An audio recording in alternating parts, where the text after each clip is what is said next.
Sino mang sa akin mananahan din ako sa Kanya. At kung siya'y mamunga ng masagana,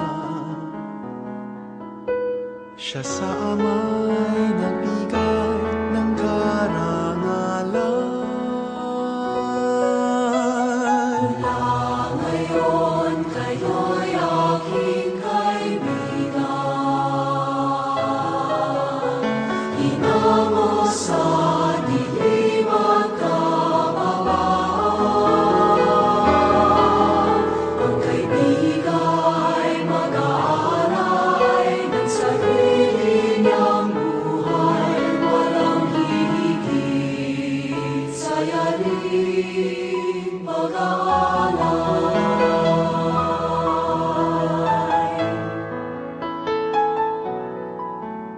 Kung paano mahal ako ng aking Ama, sa inyo'y aking ibig.